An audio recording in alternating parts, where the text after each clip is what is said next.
You know I'm a hustler, hustler. You know I'm a hustler, hustler. Welcome to Get Biz, Do Biz, Get Paid. I am your host, Luan the Don. In this show, we're going to interview successful business owners in construction and construction coaches. We're going to find out what it really takes to win in the construction industry. What it really takes to make a lot of money, have a great life, and be able to do the thing that you wanted to do. Enjoy. Hey, it's your boy Luan back again with another episode of Get Biz, Do Biz, Get Paid. Today I have a very special guest. We connected to social media for a while. Welcome Eric Triplett to the show. He's a pond digger, a podcaster, a coach, an animal rescuer. Eric, welcome. Thank you so much, my man. I remember we found each other on TikTok. Top contractor you are, remember? Yeah, right. It was back in my early days. I love Top Gun, so I did the Top Gun contractor. Tom Cruise could get mad, so I had to change that to Law the Dawn official. So Yeah. as we evolve, our image kind of changed, right? So Yeah. I could attest to that. But you said that's back in your early days, bro. That was like maybe 3 years ago. Look, I mean, how fast do you want to dominate this world, bro? You moving like the light speed. Good for you. Well, so tell me, how did you get into pond, man? Like that's a very specific industry, and I bet you got a good story behind that. Yeah. It's a blessing and a curse having it to be, such an important part of my life. Is I'm a fish guy. So, I basically got started in with aquariums, and I mean aquariums was just my hobby. And then I started as a laborer in a construction company right out of high school. I was 17 and a half years old. Here I'm in construction. And I was pretty good at what I did. And by the time I was early 20s, I was a journeyman framer. We were doing big roofs on big tilt-up buildings in Southern California. And but my hobby was like skateboarding, surfing, and aquariums. So like water, bro. Just like I'm in the water, I'm skating in swimming pools and shit. You know what I mean? Like that was my thing. So yeah, one day I just kind of snapped on this. The entrepreneur side came out of me, and I was like, I just don't want to be a framer my whole life, because I was in my early 20s, bro. I had hair down halfway down my back in ponytails, like up on roofs, and it ended up like I was good at what I did, right? And so I was like the journeyman, and I had like 50, 60-year-old guys that were underneath me, and they weren't happy about it, bro. You know what I mean? I still pushed, and we got our jobs done, but I was like, man, could I be that guy in 40 years? Could I be the guy that's, old and used up and alcoholic and divorced and smoking cigarettes? And like, I just didn't want to be that guy. I was like, man, I really love fish. This was like 35 years ago, So the long story short, I started, I wasn't married. I didn't have a car payment. I didn't have a house payment. I was just like free bird, you know what I mean? And I just went into my own business with fish, like breeding fish, taking care of aquariums. And then it just evolved, and all of a sudden I'm doing ponds. And I was like, oh shit, I'm going to be a fucking contractor. When I grow up, I'm going to build ponds. Yeah. Well, that's amazing, man. I have a lot of buddy that they are obsessed with fish. Yeah. And I try to, but every fish I bought, I kill. Yeah. So like I'm like, you know what? This is not my thing. I can't even take care of these goldfish right here. So I'll watch out a bit. I'll come over and check out your fish tank every once in a while. That's it. That's the extended of my marine life. Yeah. Well, it's interesting, Luan, because like for fish, it's like for me, I mean, I could just I go as deep as someone wants to go. We talk scientific names and localities, and like very specific things about fish, and that's like was such a part of my passion that like I couldn't overcome not doing it, you know. And actually, I think, like I told you, like before we started, it's like kind of a blessing and a curse. It's like, it's not like I'm running an electrical contractor business and I just hire a bunch of badass electricians and send them out to, light the Right. world, right? It's like, wait, I want to fucking touch the water. Like I want to put the fish in. Like, it's like I have this artisan side of me.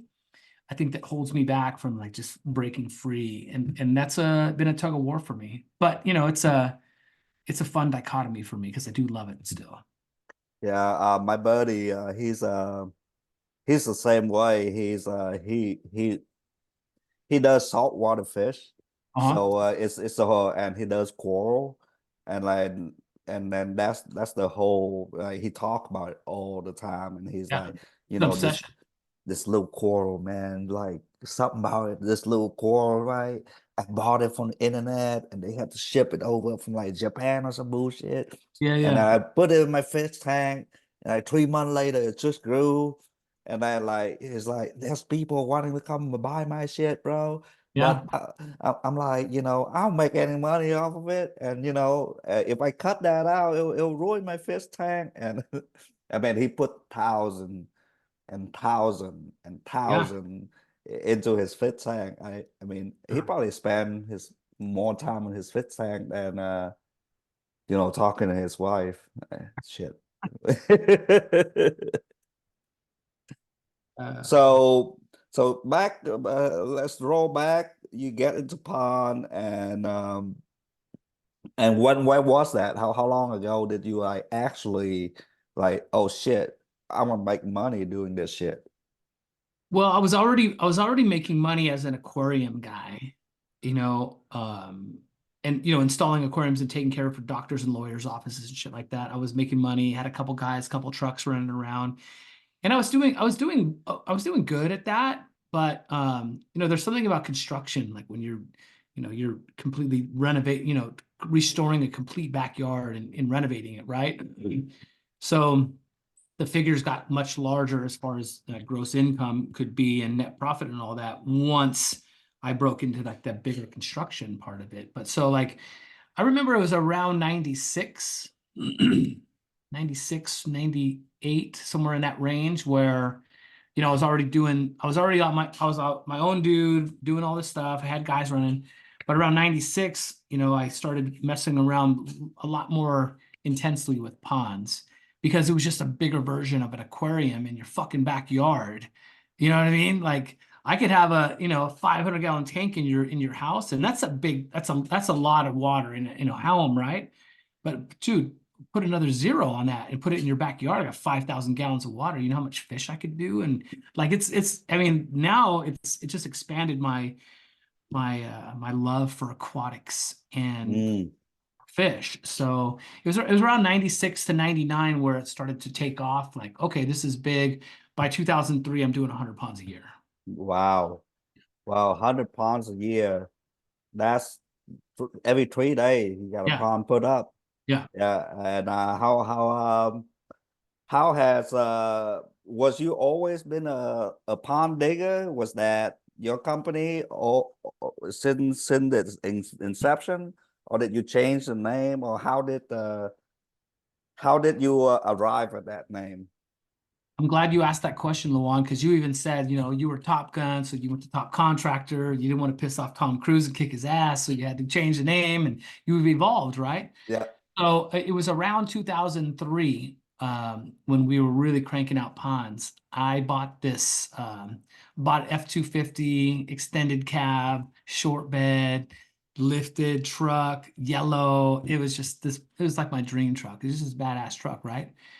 And at the time, I was Exotic Waterscapes because like when I first started many like a decade prior to that with fish, I was Exotic Aquatics. Like I wanted to be the aquatic dude, all the exotic shit, right? Fish from Lake Tanganyika and saltwater fish from Fiji and all this. So Exotic Aquatics was my gig. As I started to move into aquariums, I don't want to make this a long story, but like as I started moving into aquariums, and when I went from aquariums and added ponds to the thing, there was this weird change, and I think you can appreciate this because I started doing ponds as part of my business services, and I was still doing aquariums, and I went in to take care of this aquarium, and the lady answered the door. I only went and saw her once a month. She's like, "Oh my God, I'm so glad that you're here. Well, my fish are dying. I need you to get in here fast." Like she grabbed me at the front door and pulled me in the house, I'm like, what the fuck? What happened? Like, so I went to make like a left-hand turn to get to the aquarium, and she was headed out the back door. And I'm like, what's going on? And she's like, "No, this way, come here. It's at the pond." And I'm like, "She don't have a fucking pond. What are you talking about?" And then like I walk out back, there's this brand new pond. And like the fish are dying and she's crying and shit, right? And I'm like, when the fuck did she put this pond in? I was here a month ago. She didn't have a pond. I'm in her house every freaking month. What happened? Like all this shit's going through my head. And it was in seconds. But at that point, I knew like my marketing's all jacked up. Like this lady's my client. I'm in her house once a month, and like she didn't even ask me to build a pond. She just had some guy come in. And I was like, I gotta make a switch. I gotta change the brand up. I gotta change something. And so like I was going through this, and one of my dearest friends, who's still like my friend to this day, I was telling him about how I needed to change some stuff. I wasn't sure. We're standing out by my new truck, right? And he's just thinking, he's like, "Bro, this new truck and you and all this shit." And he was like, "You look like the fucking pond digger, like the grave digger, but Ooh, you're the pond digger." I got ooh, goosebumps. I got goosebumps telling you the story right now. And I immediately went, "That's my new name. I'm the pond ooh. digger." Yeah, that was around 2003. W- Man, that's powerful. That's powerful Yeah. because um as me and we've been involved in a lot of contractor group free and pay, and the most common thing I see is people don't get their name right, man. Yes, bro, it's a problem. Yeah, it's like people are too. Maybe it was the ego thing. Maybe it's like they're too attached to. It's like their name's like their first love, right? Yeah. Their first love, their company is like their first love. People are nuts about their brand, right? Yeah. I came up with that shit. So, but the problem started happening where they get lead that they don't want. I Hmm. mean, like for example, I got this one of the guy in this free contractor group that he had a problem. He say he wasn't getting the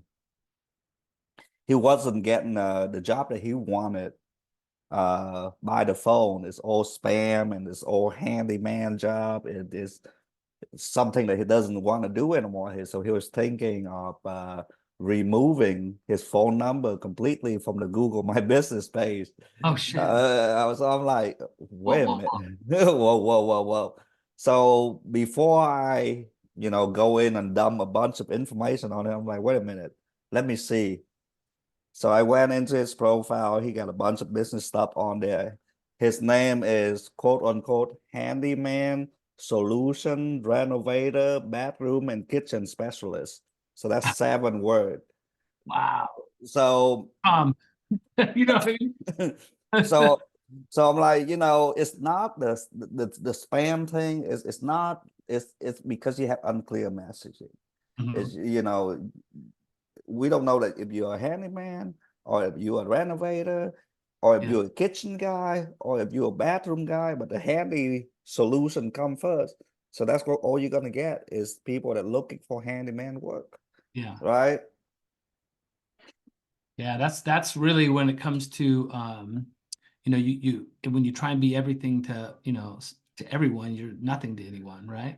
Oh, You know what I oh, mean? oh, touch a little bit on that. That's Well, that's the thing as far as the messaging goes. It's like if I think a really smart question is like, what do you make the most profit on, right? Is it mm, handyman work, or is it bathroom renovations, or is it remodeling or roofing? Or I mean, what is it? And you should focus on that, you're right. And then yeah. build a business and a brand around that. And if you're so good and you get that business dialed in and tight, then you can have a division break off of that. But then you would, of course, market that business in like a different name as an umbrella underneath that, right? Mm. So I mean, one of my business coaches is like that. He's got a pond company, it's got its own name. He's got his landscape company, its own name, paver company, its own, and like, but it's all under one company umbrella, right? Mm. So, Mm. so he can market specifically to those things, and Mm. he can make adjustments when the economy changes or whatever. He can make adjustments in ad campaigns that are very specific to that particular thing, right? And Mm. knows when he can pour more money into each particular branch or division of his company. Mm. I mean, yeah, I think a lot of contractors make that mistake, and they just try and go like, I can do everything to make money. But are you making profit if you're doing shit you're learning and you're not doing good at it, you're not efficient at it, maybe don't have the right tools, you don't have by the time you guys get good at it, then you take them to do something else. Like, okay, we're doing a bathroom today. No, they got good. We didn't make any money, but they're pretty good at it now. But tomorrow we're building pavers in the backyard. I don't know how to Mm. do it, but I'll figure it out and we'll make some money. By the time they get good at that, then they're doing something else. Then they go back to the bathrooms and the fucking guys aren't good at it anymore. They got to learn it all over again. Every day is a learning process. Yeah. So to play off that, we didn't start out as Deck Bro. We started out at Deck Bros Unlimited. Now the Yeah. unlimited was for, man, what if I don't get enough deck work? This Yes. unlimited kind of communicate to people that we kind of do everything. So in that first I think first 6 7 months we did decks, we did fence, we did bathroom, we Oh did shit. we did concrete, and anything but the deck we royally fuck shit on. I mean, to the point that I don't even know how to pull fucking bobcat, right? So Yeah. we decided that we're gonna pull concrete that day. So I'm like, Wow. well, who's gonna pull the bobcat? Well, I guess I am. Uh-huh. So I can only drive forward. So what I did was I make a big circle around in the in the handyman rental, and then I couldn't back up, so I had to go all the way around to drop the bobcat off. And then my partner, we were short like maybe 10 bags of concrete. So it's the corner right Oh here. yeah, yeah. It didn't have no concrete. And man, the client, he was pissed, bro. And Yeah. then we fill it in, but it's two color concrete. Oh shit. So I'm Ah, like, so I had to sweet talk him, whatever. yeah. And we'd never done concrete before, so it looked like shit, Right. complete shit. So then we had to hire and rent a grinder and grind all down. So now it's like exposed aggregate. Oh God. Uh, I'm laughing about it now, but it wasn't funny to me back Right. then. And Right. then we end up doing a fence, a curve fence, which again I've never done before, but we needed to work. And then the fence looked like one's really high, one really low, one really high. Yeah. It's like dude. So after that, I'm like, we didn't do nothing else but that. Yeah. Nothing. Nothing, because that's where I can have an impact on training people. I don't know how else to do any of this shit. Yeah. You know. You have the self-awareness of that. And I want to make sure that the audience realizes like that switch from exotic waterscapes to the pond digger. Now I run both divisions now because I run wholesale and manufacturing and some other things that I run through exotic waterscapes. But like I had already been like from exotic aquatics to exotic waterscapes was that little twist of change, but it still wasn't working. I'd already been doing it for over a decade, bro. And so Mm. most people they're like, I can't change the name. I got 10 years of my life into it, right? And so I was like, no, I have to make a change because it's not the messaging is incorrect, right? As soon as I went to the pond digger, things started to work out better. I mean, it started to, get better business and people understood it more. It was had a fun ring to it. People all of a sudden are calling me, "What's up, digger?" So like it really made an impact on my business. And here I am over 20 years later. And like my daughter calls me digger, my wife's like, "Hey, digger," like I mean, it's a personal brand, it's a company brand, it's my truck. My truck's called the Pond Digger. So it's like, I don't know, I just really, it fell into my lap, and I'm just so glad that it moved me so much when my friend shared it with me, and I was humble enough to go like, yeah, we need to make a change. Mm. Because if I wouldn't have made that change, I might be in a completely different spot right now, you know? Mm. Mm. So that's powerful, man. Yeah. Because you know, the another reason that I had to drop the Unlimited was there was a Dex Unlimited 40 miles away from me, and he sent me a cease and desist letter. Oh shit. So that coupled with all this, you know what? Everybody go call me Deck Bros anyway, because Yeah. the Unlimited is kind of long. It's like Mhm. unlimited. It's like four Yeah. syllable. Yeah. Deck Bros is only two syllable. Deck Bros, right? So I'm Yeah. like, you know what? Fuck it, you know. And then we uh oh, man, I can't come up with the word. We started an LLC. We organized into a new LLC with Deck Pro LLC. And then I mean the name now we're the biggest deck builder here in Nebraska. Yeah, that's So awesome. and then next year I'm gonna go into that market that of Decks Unlimited, and I'm gonna compete in that market next year. Yeah. Which it shall be fun. But Yeah. Good for you. uh but you say about branding and how it changed your life. What would you say to somebody that the way I think about you know, I don't think it's a big risk to change your name 10 years, 15 years in a row, because you still have the customer data. You still those people still know you, you Yeah. know. But what would you say to get them over that hump to maybe thinking about the rebranding?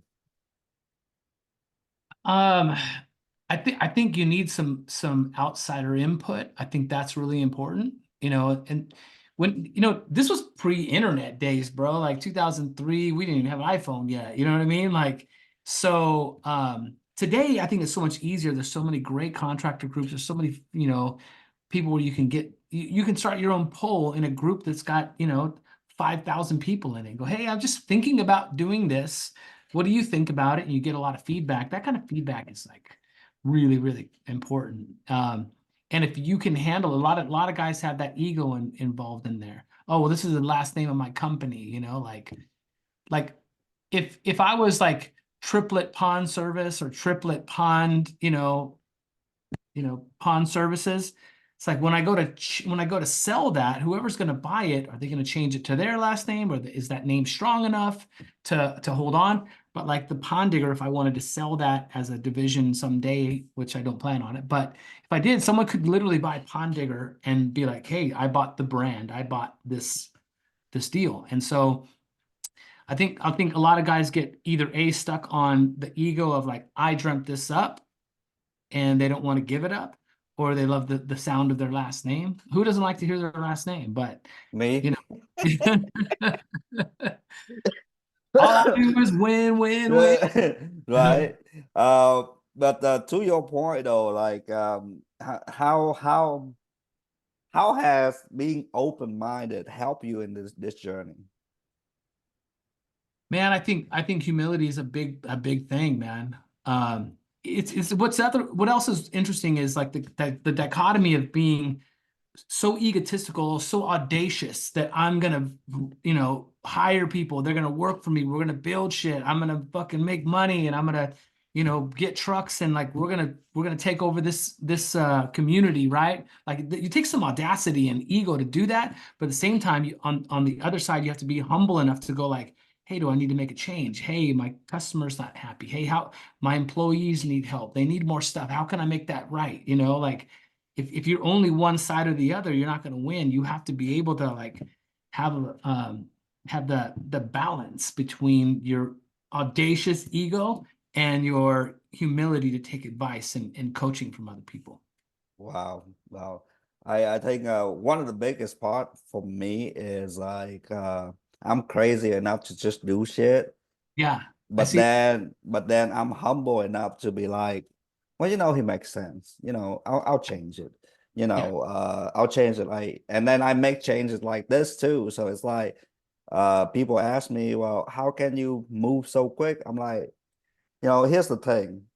I had already cut my teeth in another industry for 12 years. I don't want Mhm. to spend 12 years contracting and Yeah. then, beating my head against the wall.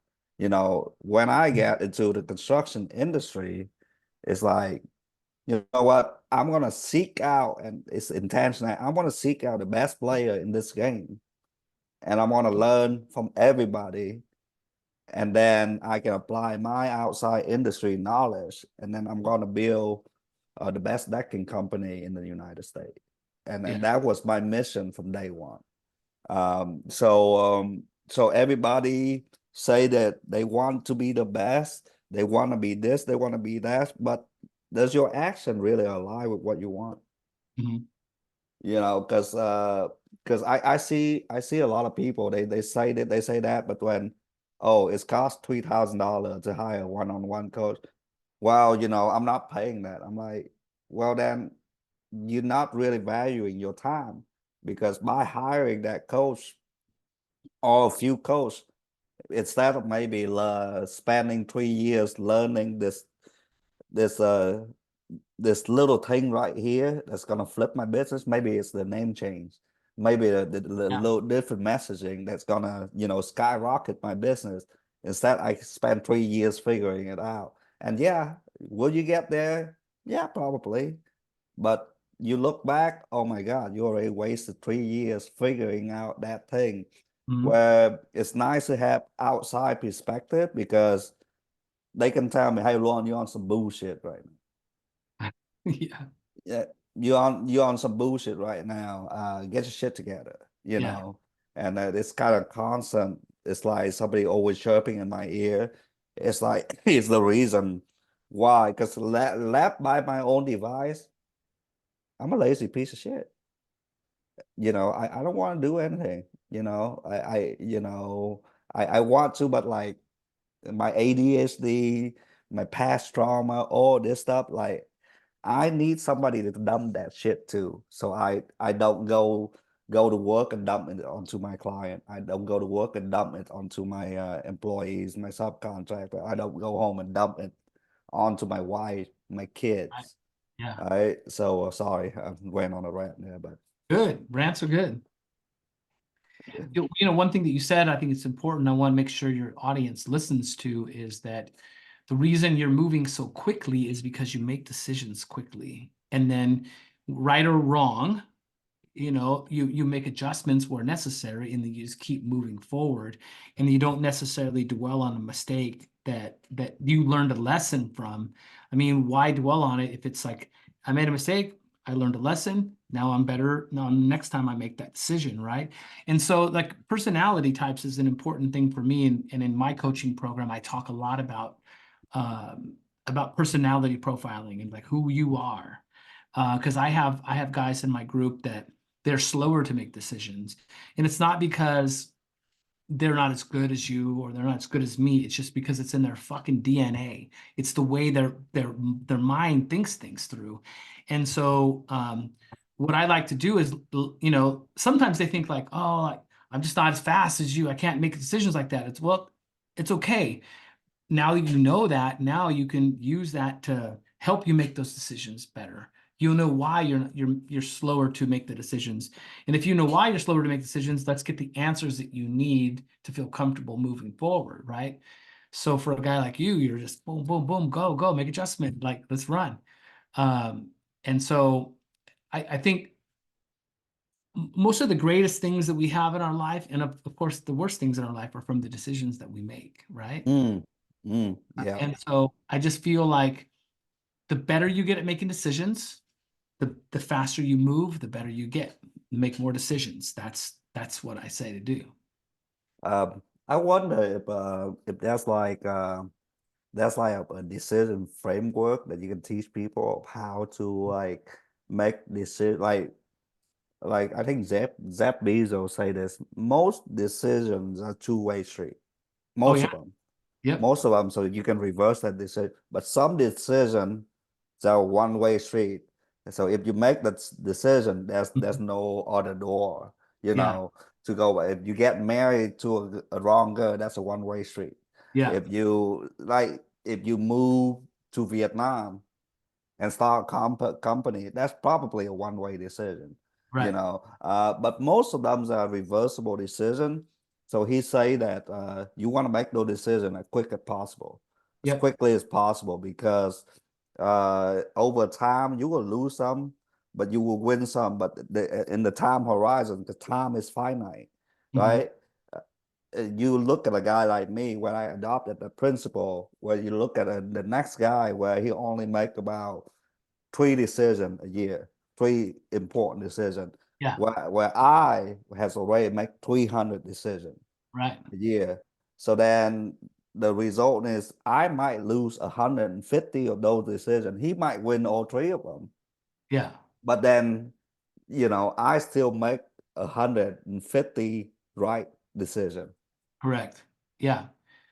I think that that's a good analogy, and I do remember catching that message from Bezos. One of the things he talked about is like making the decision. Sometimes you can go back to the door; it just costs a lot of money, and so you have to kind of weigh that out. And I think some people with the DNA that I talked about, like an S personality type or Hmm. a 6 on the Enneagram, those people they weigh out the consequences heavily, and be like, okay, well, you got the consequences. How bad is it? Like, and I don't know why someone like you or maybe myself be like, I can handle those fucking consequences. If it even happens bad, like maybe I don't even have to deal with those consequences because it's gonna work. Right. So I think that's a big thing right there too. Yeah, the disc profile is like one of the best tool to understand self, Uh-huh. right? Because that's if you're aware enough, Hmm. like there's people I have mentor that is really high in the S and C, but they are aware enough to where they hire people that high in D and I to move that Yeah. shit forward. Yeah. So me, the same thing. I'm high in D and I, but I really don't like structure. I really don't like process. Um, but then all my hire is the people that can close the loop for me. Yeah. Right? I would start something, I would sell a bunch of shit, but there's people there that close the loop for me. I would Yeah. start, I would start project, but I would only get like the 80% that really matter done. Then the other 20%, I'd be like, hey Caitlin, can you touch this up for me a little bit? Can you Yeah. do this for me a little bit? So that's the way I view this personality especially when I'm interviewing people too. Like that's a requirement to work for me. You gotta take that test. Yeah. I'm glad you touched on that. So I'm high D, high I myself. And so I surround myself with S's and C's, bro. You know what I mean? And Mhm. then, I know who my team is, right? And I'm glad you mentioned this because I have a guy on my team. He's been with me probably almost a decade. And I remember before I really dove into the S and C, he would piss me off all the time, bro. I was always upset with him, annoyed. And he wouldn't make decisions fast enough, and like how come you're still here? You could have done that already, or he'll make a decision. I'd be like, that was dumb. You should have done that. Like, so I had him take the test. He's an S, and I'm like, okay, he's not doing it to me on purpose. He's not doing it to piss me off. It's just the way his mind thinks, right? So now I have more grace when I'm Mm, dealing with him, letting him make decisions, and I might coerce him towards the better decision from the get-go and help him make those decisions better, right? But I mm. think that's really important. I'm curious if you know the Enneagram. Have you heard of Enneagram types? Enneagram typing? Uh, is it like six at least? 9. There's 9 different 9 different categories. I'm gonna Yeah, let me see here. Like I think in Wise Hire they have let me see if we're talking about the same thing. Um, let me pick some dude I hire. So excellent. So is it like aesthetics, economic, individualistic, political, altruistic, regulatory, and theoretical. Maybe that's one. Is that kind of what you're talking about? Yeah, I mean, well, there's a lot of different personality typings. You know, you have Enneagram, you have DISC, you have Myers-Briggs, you know, you have all these different ones, right? But my favorite one has been Enneagram. I've learned the most about myself. Wife, I mean, my wife and I have been married 25 years. And when I really started to understand Enneagram typing, I was like, oh shit, no wonder my wife, you know, does things like this. Now I understand, you know, it's just the way she's built. I'm gonna send you the Enneagram test. And once you take it and tell me who you are. I would. I'm gonna take a guess. I'll put it on record right here. I'll say you're. I'd say you're maybe a 3, but I probably maybe an 8. An 8 or a 3 is what I'm gonna put a note right here, and we can come back in years to come and find out if I was right. So I'll send you the test later because yeah, more fast paced, more like after success, you know, like yeah. So I think we talked about this offline, but you mentioned you went through a pretty trying period of your life where you got cancer, you beat cancer. What did you learn from that experience, and how does that change the way you're living right now? Good question, Luan. You know, I did a post on TikTok the other day, and I'm like, you know, most contractors, they push through life and they don't really care about their health and until they're unhealthy. You know what I mean? They eat fast food, they stay out late, they stop exercising, they don't go to the gym, they stop doing, you know, hobbies that really touch their heart and soul and make them happy like that because they're on the grind, right? And just like you said, like now you're hiring coaches and you learn something that would take you 3 fucking years to get it right. You learn it in fucking 30 days. You know what I mean? 30 days, you just shorten that span in that learning process. You shorten the curve, and now you're so far ahead. And that's going to allow you more time for your health and your well-being and your fitness and like your heart and soul and your family. And I think I was in that spot in my life where, you know, I mean, don't get me wrong, I think I had a pretty good life. I still do, but like, you know, we would go to the beaches and I spent a lot of time with my kids growing up and all that.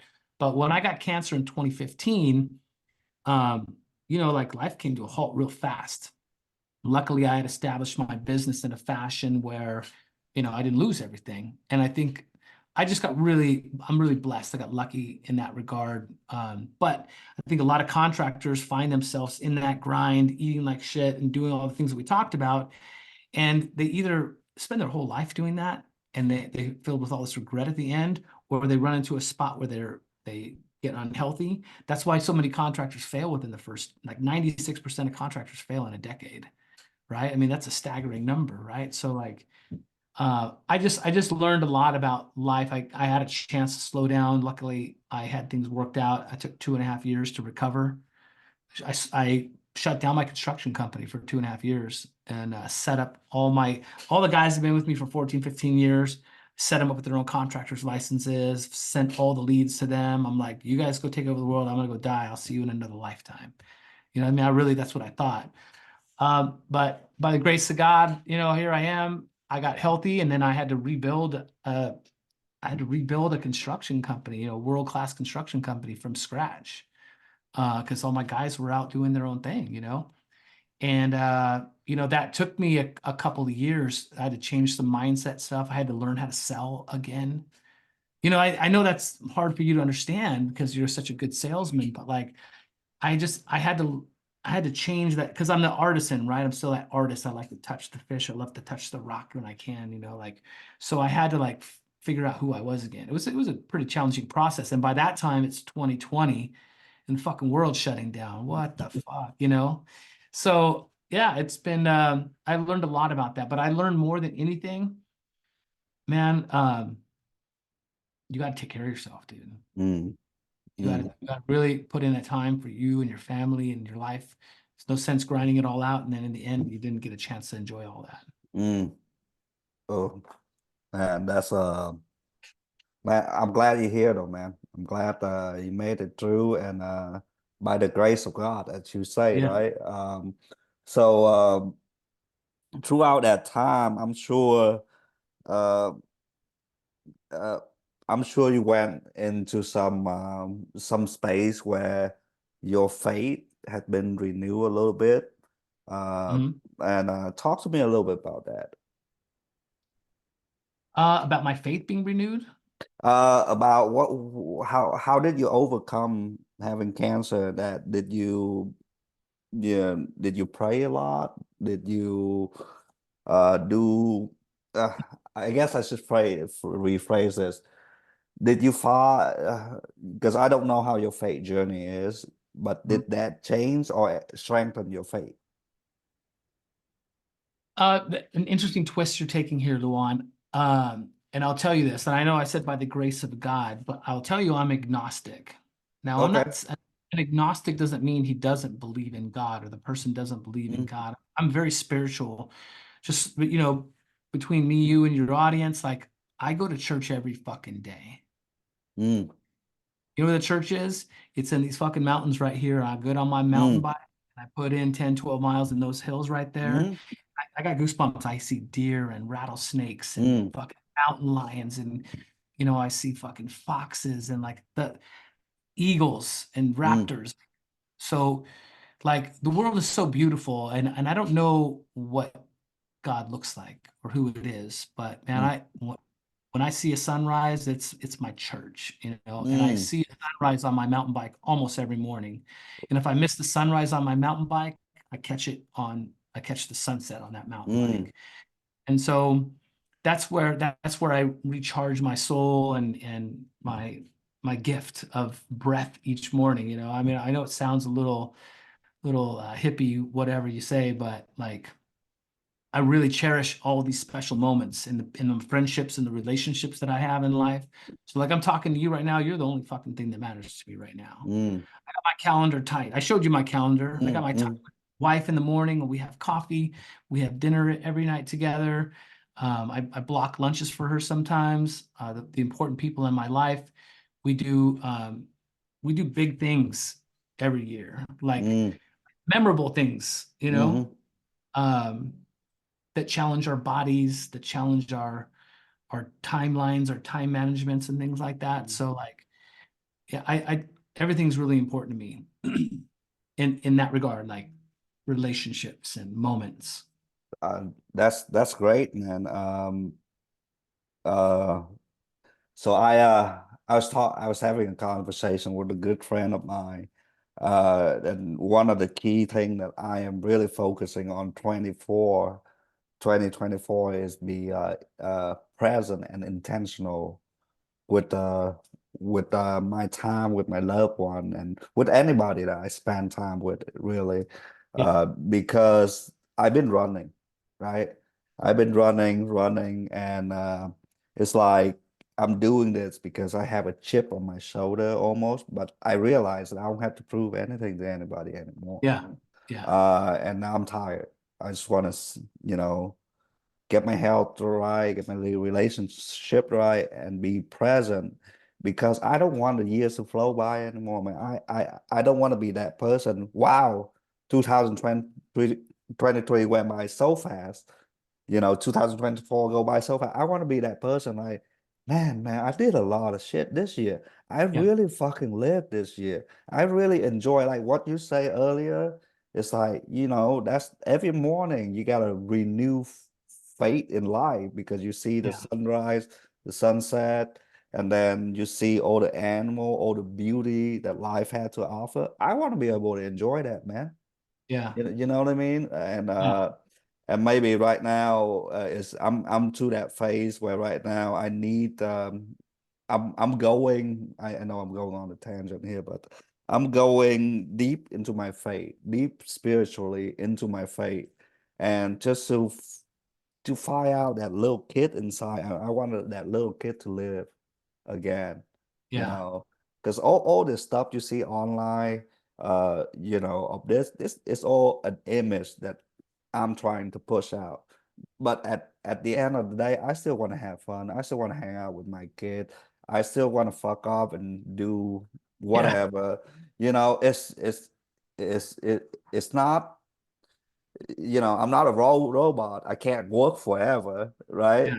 But that's it, man. That's amazing. But I'm glad you're here though, man. I'm glad that you beat cancer, and you know, you're a great voice in the community. Thank you.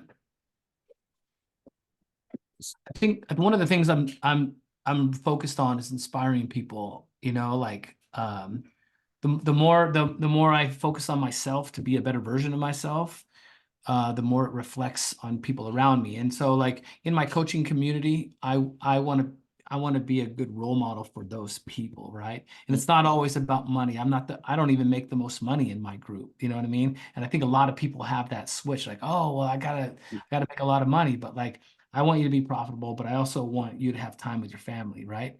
So I had a guy on the podcast the other day, and I know he was staying late, and I'm like, bro, you need to go spend time with your wife right now. Like, what do you mean? Like, we should cut this thing off now. You should be with your wife if you're not spending enough time with her, right? So I'm trying to influence him. So I'm influencing my team in my coaching community, teaching them how to have better experiences for their clients and their employees.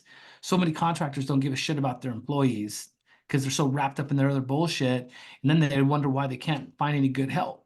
You know, Mm, look in the mirror, fucker. You know, like, mm, so you got to inspire like that. But I'm really proud to say, like, right now I have 7 team members on 75 hard with me right now. mm, And so like we all get this 175 hard group chat, you know, and it's like, it's interesting, Luan, because I started 75 hard in 2019 when Frisella first came out with it. Like I remember when he started it, and I started it like 2 months, like maybe 6 or 8 weeks later. It was still his first run at 75 hard.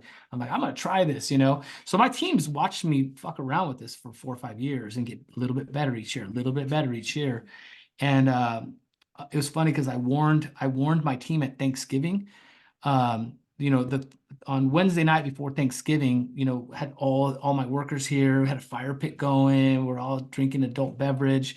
And I was just like, hey, I just want to warn everyone. We first all passed it around, like, hey, I'm thankful for this. And the whole team, we all passed it around, right? And I think that's a special moment that my team won't forget. You know what I mean? And those are the moments I'm trying to create, not only for myself, but for the people around me. And so, and when it came back to me, I was like, hey, I just want to let you guys know on January 2, I'm going 75 hard. So if I'm fucking grumpy and you feel pressure from me, it's because, you know, I'm just trying to get better again.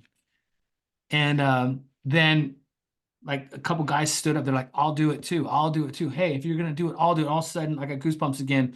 Like I had these men standing around the fire. They're like, let's go, dude. I want to get better too. And like, this is the first time in 4 years that I'd done it many times. mm, Finally, after 4 years, my team was like, maybe I should do this too. And so mm. that it like clicked the button right there. So what you're doing now today is gonna, you know, impact those people, like that beautiful little kid that just was back by or behind you. Like there's gonna be this moment of influence that's really gonna hit him in 4 years from today that's happening right now. Right, man. That's so awesome, man. And then I came to this realization that I'm not I'm not one of those guys that tell people what to do. You Mhm. know, I'm one of those guys that if I want people to do something, I'll do it. I'll be the example. And I find that like because if I think back of why I have all the blessing I am have right now is because I had great example growing up. Okay. I grew up around great people like my mom, my grandma, my grandpa. I saw they didn't necessarily teach me anything, but I saw what they did. I saw how they treat other people. I saw how they treat their community. I saw how they were giving people their time, their money, their resources, and I saw that they are loved by many. And I saw that they impacted many people. So I learned a lot from what they did. And I didn't know it until now. I'm like, you know, why am I this way? Why am I programmed this way? You know, and I think back, I'm like, oh, it's my grandma. Oh, it's my grandpa. Oh, it's my mom. why am I so focused on making others around me better? Because yeah, it was my mom, it was my dad, it was, all the influence that I had. So I went to a convention. I saw at my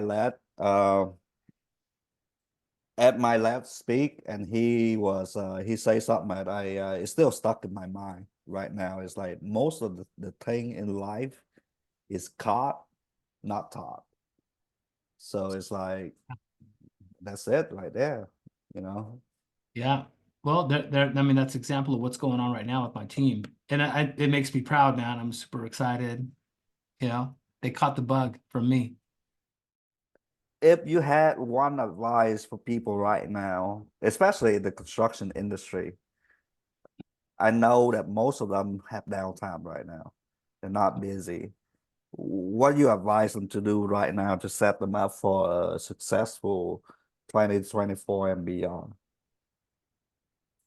So you and I might get in an argument right now.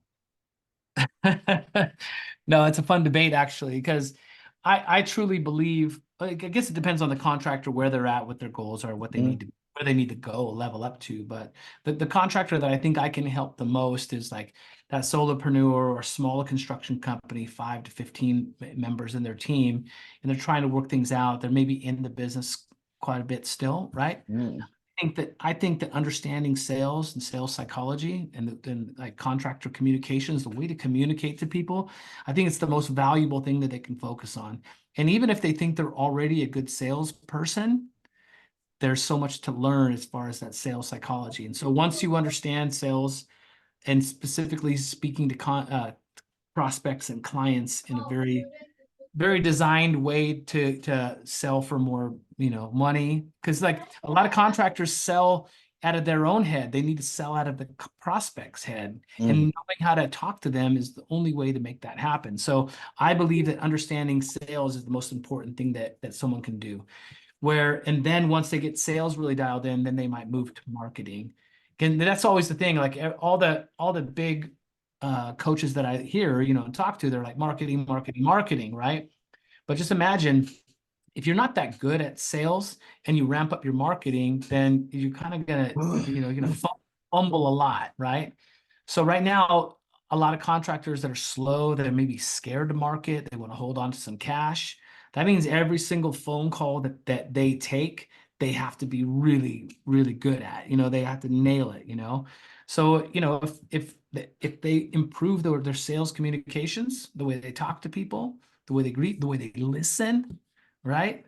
That is going to be the biggest bang for their dollar. And so I'm always about sales communications. And I think, when people tell you to focus on marketing, I think great marketing s- I think great marketing has a lot of sales element in it. You have to be able to sell through your marketing, Mhm. right? Yeah. Or make an offer so good that when you show up, you just take order, or Yeah. Taking orders. when they call you. And so to be able to know marketing as a high level, you kind of have to know sales Yeah. first. Is when I train sales guy, I don't worry about anything in the front end. Can you ask for the business? I'll train it backward. I would train them to close first. Yeah. Can you ask for the money? Because you can do everything right, and at the end, don't hesitate to reach out. Yeah, Yeah. yeah, yeah, do whatever. And you either spend, in your case, maybe spend half an hour on the phone and you don't get nothing accomplished, right? Oh, Or like in my case, where we do the one cold close, you spend 2 hours in a prospect house drawing up everything. Just call me. It's just call me later. yeah. Yeah. We don't hesitate. So I want to teach people how to close first, and Yeah. then we can work all the other stuff backwards. So that's how I think when I think about sales and marketing. So me and you, we're not that much different. Yeah. Well, you said it right there. You teach them how to close. That's sales communications, to know how Mm. to ask for the money, know how to ask for the sale, know how to push the pen across the table and shut the fuck up. Like all those things, You need to know how to do that. And I actually loved that post that you did not too long ago. It's like, hey, my marketing's so good, I just go out and take orders. Like, I love that. And I think there is a really great element that you mentioned right there. I hadn't really heard it put that way before. So good on you, just saying, if you understand sales really well, your marketing gets even better. Oh yeah, 100%. So I'll give you an example. So last October, all of a sudden our sale, we clinical with seasonal, right? So in October, all of a sudden the lead dries up. All of a sudden there's nobody is calling or whatever. Job were getting produced. So I'm in this weird phase, like, should I just hang it up or should I just keep pushing? And then I'm thinking in my head, everybody's quitting already. It's almost Halloween, hanging the Yeah. glove. So I had a hunch. So I'm like, you know what? Why don't I just, run an offer? Another offer, and we're gonna name it another name, but basically the premises is get it done now instead of waiting until spring, because Yeah. in spring it will be higher, beat inflation, and do it now with zero cost out of your pockets because we have financing. Yeah. So that offer hit, bro. That offer Really? hit. Yeah, in November and December, I saw over 800,000. Holy shit. Yep. So we ended up the year with $5.3 million That's in fucking amazing. in sale, and we produce like 4.8 or 4.9, something like that. That's But amazing. if had I not run that offer, I would still get a little bit of sale, but maybe not that much sales, Yeah. right? Because that offer hit at the scarcity, at the fear of losing out on this perceived Yeah. discount because it's cheaper right now, and Yeah. it's always true, right? So I decide, you know what, I'm just gonna sell to my marketing right now, and Yeah. then see what happens. So now that gave me the confidence to recruit sales guy, so I can just turn around and flip my CRM around. This is not a seasonal business, bro. If I want to, Yeah. you're gonna have lead in December. You're gonna have lead in November. If you don't want to run it, that's fine. I'll turn shit off. But if Yeah. you want to make money year round, there's opportunity for Yeah. you Let's here. go. Yeah. So I thought that was kind of cool because now I know, and I know that I can replicate that next Yeah. year again. Yeah. I love it, man. I'm already thinking, I took some notes. I'm thinking like, what am I gonna do? How could I throw this around here? It's good stuff. Yeah. So man, this it's a good podcast, bro. And I hear a lot of good feedback lately with the way that this roll out. So I think the people is gonna have a lot of value to take from this call, man. Good. Any last parting word? Any what's your diet on 75 hard? What are you doing? That's a good question, bro. I'm doing the 4 Hour Body from Tim Ferriss. And the 4 Hour Body is very interesting. And I gotta tell you, like, I've done 75 hard, once or twice a year for, since 2019. And I always lose about 20 pounds and I lean down a little bit. I've had some shoulder injuries and knee problems a little bit, so I haven't pushed a lot of weight or anything like that. But this time go around, I went into a different mindset, and it's all about mindset. That ties to business, bro. The mindset and the way you run business, the mindset and the way you run your body. But I'm doing the 4 Hour Body, Tim Ferriss. Unbelievable, bro. Unbelievable. And I actually started. I'm in my head. I got 100 days because I started in December. Mm. December 6th, I was like, I want 100 days. Starting 75 hard on Jan 2, but I'm going to back it out 25 days. Jan 6, I started. And I'm already down like 14 or 15 pounds. Wow. And I feel really lean. I don't feel like I just lost weight. I feel strength. I feel vigor. I feel mental clarity. I feel really, really good right now. But 4 Hour Body by Tim Ferriss is pretty unbelievable. Mm. And it's basically no fruit. He does, and even Tim Ferriss drinks wine. He likes Mm. wine. He has 2 glasses of wine every night. Mm. Like for me, I was like, oh, I love my beer. Shit, I don't want to give up, that on my diet. But like, I started playing around with that concept. Of course, I'm on 75 hard, so I'm not drinking alcohol. But for those that are out there that still want a little taste of alcohol, it's just basically like it's slow carb. So it's like beans, lentils, and a gram of gram of protein per body weight that your desired body weight. Mm. So I'm Mm. eating like 185 grams of protein every day, really strict on that macro tracking, which I've never done in the past. And I think that's why in the past I haven't really had these like killer results, but Mm. I'm Mm. gonna have a 6-pack, this summer for sure. Oh, of course, man. Like I didn't think like the last time I did 75 hard, I didn't think I would end up with a 6 pack. But Uh, towards the end, right there, when I was really shredding at the end, right yeah, there, you because were. I saw him. yeah, because I was counting calorie. I was like, 200 protein and Yes. 200 gram protein, stay under 1700 calorie, and Oh, that's hard. as and that's hard as fuck. Yeah, But I that's hard to do, did, bro. yeah, yeah. A lot of chicken, huh? Yeah, a lot of chicken, lot of chicken, a lot of tuna, a lot of like my diet was consisted of three main things. I didn't eat shit. I didn't eat anything Yeah. else. Chicken, tuna, and protein drink, and maybe every once in a while I have a burger. But that's How tall are you? huh? How tall are Five, you? 5'5". 5'5". And what did you weigh in at when you were shredded? I dropped like 26 pounds. Well, I think I started at 180 Uh, and I ended at 155. okay. Yeah. I'm back to like 170 now. So that's why I'm doing it You need again. a reset. Yeah. Yeah. Yeah, because like that's why I asked, because you said you were hitting 200 grams of protein, which is, I mean, that's good. That's smart. And Yeah, still being because 1,700 calories. That's not easy, bro. I was bulking up Uh-huh. on the muscle, but I was shredding all the fat. Yeah. But I will not do that diet again because it's unsustainable. It's really take like someday I really want some sugar, bro. Uh-huh. Someday it's like, oh, I want that bowl of rice so bad. You know? Well, listen, that Tim Ferriss diet, he has a cheat day.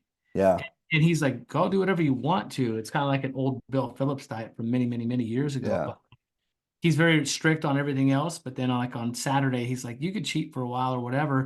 But he says what you'll find is you won't like want to waste your gains of physical well-being, right?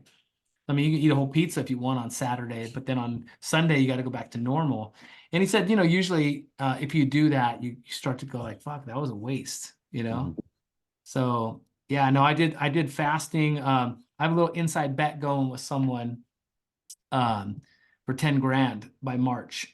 And so I got a lot of I got a lot of I got a lot of work to do to be able to not lose that. So like yeah, I'm being real strict on everything. All right, man. Hey, I know you're busy, man. I won't keep you here any longer than you should. Um, let's do this again, maybe Yeah. in when we're done with 75 hard. Let's revisit this, see what type of anagram I am, and let's just visit it maybe like 3, 4 months from now, and we'll All see right. the progress that we make. Because I'll tell you, like we have a unique opportunity to impact a lot of lives, and you know this, you know this through our action and what we put out into the world. So I would like this to continue. Yeah. Yeah, I'd definitely love to collaborate on some more things like that. In the final, I would just love if people want to reach out to me, they can hit me up Mhm. at the Pond Digger on all my platform channels. I did just recently start a train with Triplett Instagram page. I fought on this a lot. I was just going to keep my coaching deal under the pond digger, and finally came to reality. Just again, there's the whole, you got to rebrand. You know, I can't be coaching and promoting pond construction in the same category, right? So I literally just started training with Triplett, my Instagram page. So if any contractors want to reach out to me there, that'd be cool. I'd love to. Yeah. So I'll send you the detail, the podcast art and all that stuff. So Yeah. so that you can let your listener know. Okay. Oh, cool. All right, man. Appreciate Ciao. the time. I look forward to it. Bye. Bye. You know I'm a hustler, hustler. You know I'm a hustler, hustler. Well, thank you so much for tuning in. If you find this episode helpful or if it changed your life in a positive way in any manner, please share with another friend, tell another friend about this podcast, or even contact me if you're a construction business owner that have a great story to tell. Please do contact me. Again, thank you. Until next time. I see him on the gram while they flexing rubber bands. I'm working on my foreign exchanges.